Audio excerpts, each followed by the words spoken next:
मैं Lalan sir HM class के YouTube channel पर आप लोगों का स्वागत करता हूं। आज से ऑनलाइन क्लासेस यूट्यूब पर होने वाली थी, लेकिन यूट्यूब के इंटरनल प्रॉब्लम के कारण से आज नहीं हो पाई। इसका कारण ये था, इसमें 1000 सब्सक्राइबर की ज़रूरत है। इसलिए आप लोगों से निवेदन है कि सब्सक्राइब करें, ज़्यादा से ज़्यादा लोगों को शेयर करें, जिससे ये हो पाए और जिससे कल से हम पूरा क्लास स्टार्ट कर पाएँ, जिससे आप मैथ, रीजनिंग, जीके जैसे वगैरह सब पढ़ पाएँ और अपने उज्जवल भविष्य की कामना कर सकते हैं। चलिए, धन्यवाद। लेकिन आज आपको बताते हैं कि कैसे आपको कंपटीशन के लिए, उज्जवल भविष्य के लिए कैसे क्या करना चाहिए। सबसे पहले हम आते हैं, किसी भी कंपटीशन में आने के लिए आपके पास होनी क्या चाहिए। होने के लिए सबसे पहले आपके पास क्वालिफिकेशन होनी चाहिए, जिसके लिए सबसे पहले मिनिमम आपका 10 पास और एज 18 साल से 40 ईयर तक होनी चाहिए। लेकिन सबके लिए अलग अलग कैटेगरी है। 18 से 40 साल में कैटेगरी अलग अलग है। जैसे हम स्टेट गवर्नमेंट में जाते हैं, बिहार स्टेट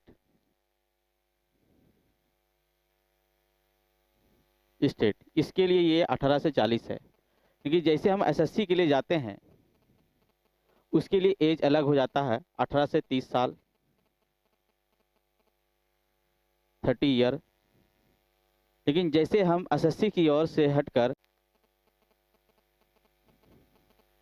यानी जॉब डिफेंस सेक्टर में जाते हैं, तो वहाँ 18 से 25 साल हो जाता है। तब अब इसमें ध्यान देने हैं कि सबके लिए अलग अलग कंडीशन से हम लोग तैयारी कर सकते हैं। अगर हमें रेलवे की तैयारी करनी है, इसके लिए एज हमारे पास 18 से 33 ईयर तक होता है। अब इन सबों में भी कैटेगरी ग्रुप सी और ग्रुप डी डिफेंस करता है कि ग्रुप ए ये मुख्यतः रूप से हम लोग यूपीएससी के थ्रू से जाते हैं। ग्रुप बी रेलवे भी कराती है एनटीपीसी माध्यम से, और आरआरबी के तहत से इन कैटेगरी के तहत से कराया जाता है। ग्रुप डी रेलवे खुद से एग्जाम लेती है, एसएससी भी एग्जाम लेती है, बिहार स्टेट भी लेती है ग्रुप डी, ग्रुप सी, और ये अदर जितनी भी एग्जाम सारे होता है इस तरह से लिया जाता है। जैसे कि हम लोग जानते हैं कि आर्मी एसएससी के तहत से जीडी का भी एग्जाम होती है। जीडी का फुल फॉर्म होता है जनरल ड्यूटी, ठीक है। उसके लिए हर एक साल वैकेंसी, हर एक साल 2 साल पर वैकेंसी आती है, जिसके तरह से होता है। लेकिन इन सबों के लिए आपके अंदर एबिलिटी किस प्रकार से होनी चाहिए, ये जरूरी मकसद होता है। अब एबिलिटी किस प्रकार की होनी चाहिए, इससे पहले आपको बता कि एजुकेशन था कि कम से कम आप 10th पास हैं, तो इसके लिए आप ग्रुप डी आ जाएंगे। इंटर पास है ग्रुप सी आ जाएंगे। ग्रेजुएशन पास है ग्रुप बी, ग्रुप ए आएगा। कुछ सेक्टर ऐसा ग्रुप सी भी है जो ग्रेजुएशन होना अति आवश्यकता है। वो सब हम लोग अगले अगले क्लास में आप लोग को डिफेंस करके आपको बता दिया जाएगा और समझा दिया जाएगा। लेकिन फिलहाल इसे देखें कि इसे कैसे करना है, क्या करना है। अगर मामूली से हम रेलवे का ही ग्रुप डी लेते हैं, इसमें 3 सेक्टर होता है। पहला सेक्टर आपके पास मैथ होता है, दूसरा सेक्टर रीजनिंग होता है, तीसरे सेक्टर आपका जीए जनरल अवेयरनेस होता है। ये 3 सेक्टर के द्वारा आप रेलवे की तैयारी कर सकते हैं। लेकिन जैसे हम एसएससी में आते हैं, यहाँ पे 4 सेक्टर हो जाता है मेरे पास। पहला सेक्टर मैथ हो जाता है, दूसरा सेक्टर आपके पास रीजनिंग हो जाता है, तीसरा सेक्टर आपके पास इंग्लिश हो जाता है, और चौथा सेक्टर आपका जीए पेपर आ जाता है। इन सबों का समावेश होना चाहिए, ठीक है। लेकिन अभी के दौर में एग्जाम का जो दौर होता है, 3 तरह का एग्जाम होता है। जैसे कि देखिए, पहला प्री एग्जाम होता है। प्री एग्जाम यानी फर्स्ट टाइम एग्जाम। फिर उसके बाद मेन होता है। उसके बाद एक इंटरव्यू होता है, किसी किसी एग्जाम में, सभी में नहीं होता है लेकिन होता है। ये 3 टाइप एग्जाम हो जाता है। अब जैसे कि आपको बिहार एसएससी का ही एग्जाम देना पड़ेगा, तो ये कैटेगरी सबको गुजरना पड़ेगा, पीटी मेन और ज्वाइनिंग होगा। लेकिन एसएससी में जैसे हम आते हैं, तो उसमें आपको पीटी मेन देना पड़ेगा और एग्जाम देनी होगी। और एस को TR1 एसएससी के लिए, TR2 और TR3 किसी किसी एग्जाम में होती है। जैसे आप सीजीएल में जाएंगे, ये ग्रेजुएशन लेवल की एग्जाम होती है, TR1 देना पड़ेगा, जिसमें आपको 100 क्वेश्चन मिलेगा। 100 क्वेश्चन में मैथ, रीजनिंग, इंग्लिश और जीए पेपर मिलेगा, क्वेश्चन मिलता है। और इंग्लिश 200 क्वेश्चन मिलता है। इसको हम लोग मेन पेपर बोलते हैं। इसे पास करने के बाद कहीं स्टेटिस का एग्जाम देना पड़ता है, कहीं इंटरव्यू देना पड़ता है, वगैरह वगैरह सब क्रेडिट होता है जिससे हम सीजल कर पाते हैं। और सीजल हर साल लगभग निकलती है, एक रूटीन के हिसाब से, डाटा कैलेंडर के हिसाब से निकलती है, जिसका हम लोग तैयारी कर पाते हैं। लेकिन एचएम क्लासेस में आपको मैथ और रीजनिंग की क्लासेस मिलेगी, साथ में करंट अफेयर का भी क्लास मिलेगा, जिसके लिए अलग अलग तरह से क्लास होगा। जैसे मैंने सोचा है, अभी तो यूट्यूब चैनल स्टार्ट ही कर रहा हूँ, और इसके साथ साथ हम लोग मैथ पढ़ेंगे, रीजनिंग पढ़ेंगे, संडे को स्पेशल क्लास के रूप में हम करंट अफेयर को भी रखेंगे, जिससे कि सारे एग्जाम में करंट अफेयर को तैयारी कर सकेंगे। और इसको तैयारी करने के लिए जैसे मैंने कहा कि बहुत सारे चीज़ों की ज़रूरत पड़ती है, और इसे पूरा करने के लिए अलग अलग तरीका है। पहले 2 डेज या 4 डेज में एग्जाम हुआ करता था। एग्जाम वो 2 डेज और 4 डेज में हुआ करता था। लेकिन वर्तमान में क्या है, एग्जाम का जो प्रोसेस है वो हमेशा मेरे पास 130 दिन, 150 दिन में हुआ करता है। 150 दिन में हुआ करता। पहले अगर एग्जाम मेरे पास 2 डेज या 4 डेज में एग्जाम हुआ करता था, तो सेटर को मुख्यतः रूप से 4 सेट या 2 सेट सेट करना होता था। लेकिन अभी 130 हुआ, इसका मतलब है कि 3 टाइम टेस्ट चलता है, मानी 1 डे में 3 शिफ्ट टेस्ट चलता है, 3 शिफ्ट, यानी 3 शिफ्ट टेस्ट चलता है। पास क्वेश्चन हो जाता है, इसमें सिर्फ 100 बढ़ा दीजिएगा तो टोटल क्वेश्चन पता चल जाएगा, यानी कि टोटल मिलाकर 39,000 क्वेश्चन हो जाता है। यानी कि सेटर को जो बोर्ड होती है उसको 39,000 क्वेश्चन सेट करनी होती थी। लेकिन पहले की अपेक्षा में देखिए, अगर 4 डेज मेरे पास हुआ करता था तो 4 में 2 टाइम टेस्ट हुआ करता, 2 टाइम टेस्ट होता था, 2 टाइम। इसका मतलब टोटल 8 सेट हुआ, इसका मतलब 800 क्वेश्चन तैयार हुआ करता था। तो 800 क्वेश्चन कहीं से भी बहुत अच्छा लगा जो क्वेश्चन उसको सेट कर सकता था। लेकिन आपको बता देते हैं, जैसे 3900 डे हो गया, तो इसका मतलब है कि 39,000 क्वेश्चन हमको सेट करना होगा। क्वेश्चन सेट करना होगा तो इसका मतलब है कि हर एक कोना को हमको अच्छे से पढ़ना पड़ेगा।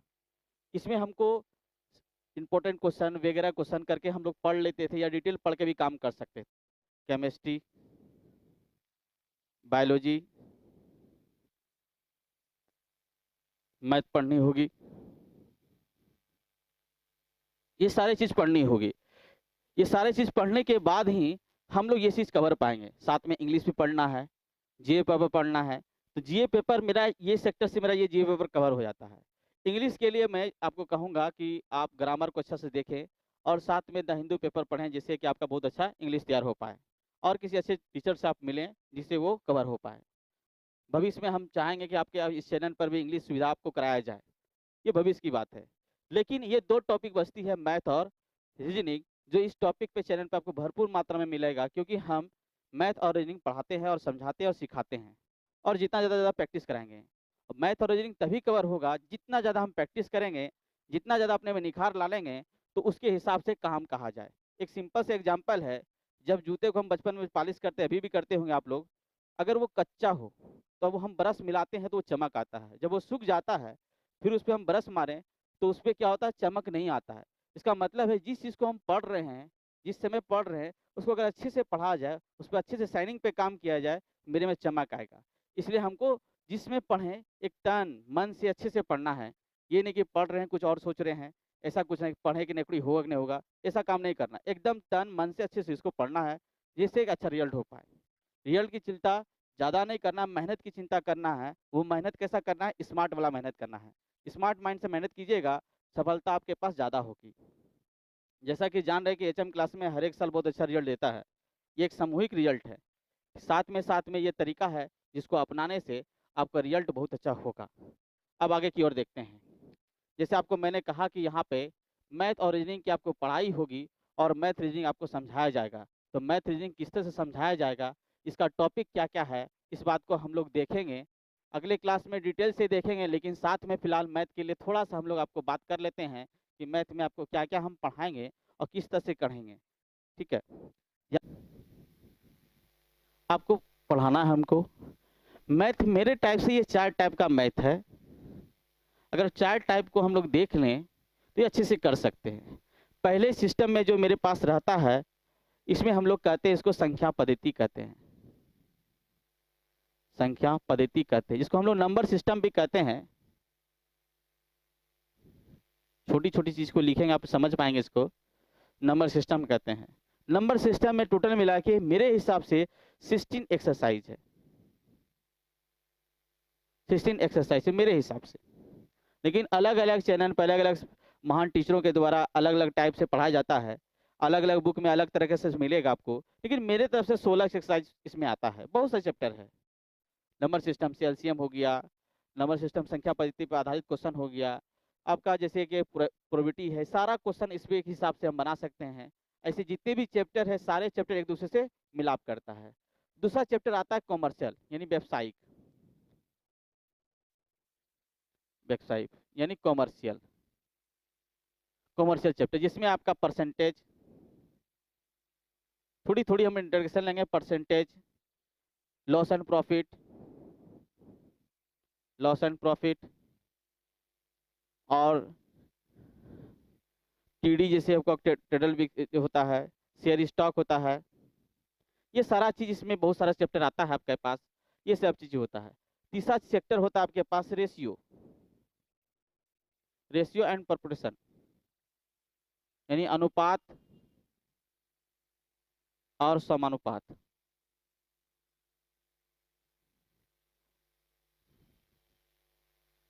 समानुपात, अनुपात और समानुपात, इसके अंदर बहुत सारे चैप्टर होता है। जैसे वर्क एंड टाइप का नाम सुने हैं, वर्क एंड टाइम, ठीक है। और सारे चैप्टर है, स्टीम एंड मैंने कि नाव एवं धारा, नाव एवं धारा, मन अनेकों चैप्टर है जो वर्क एंड रेशियो से काम करती है। नाव धारा हो गया, ट्रेन हो गया, मैंने स्पीड एंड टाइम हो गया, डिस्टेंस चैप्टर हो गया, ये सारे जितना भी हो, एलिगेशन हो गया यानी मिशन कहते हैं, ये सारे चैप्टर रेशियो एंड प्रोपोर्शन मेरे हिसाब से आता है, क्योंकि रेशियो के इसमें ज़्यादा काम किया जाता है। और ऐसे भी पूरा चैप्टर को आप रेशियो में कन्वर्ट कर सकते हैं। कहा जाता है कि किसी भी सवाल को आसान बनानी हो तो दो ही सेक्टर में बांटिए, या तो परसेंटेज में डाल दीजिए या तो रेशियो में डाल दीजिए। मैं आपको पूरे क्लास में, पूरे मैथ के सेशन में 48 चैप्टर पढ़ाऊंगा, जिसमें पूरे चैप्टर को कोशिश करूंगा कि रेशियो प्रोपोर्शन से पढ़ाया जाए, जो बहुत आसान होती है। कहा जाता है एक एक नियम बनाना बहुत आसान होता है, उसी नियम से आपको बनाने की कोशिश करेंगे, जो पूरी रूप से बेसिक सवाल होगा, फंडामेंटल होगा, जो आप 6 से 10 तक जो मैथ पढ़े हैं उसी के आधार पर आपको समझाया जाएगा और किया जाएगा। तीसरा कंडीशन मेरे पास यहाँ पे आता है ज्योमेट्री सेक्शन, ज्योमेट्री सेक्शन, ज्यामिति,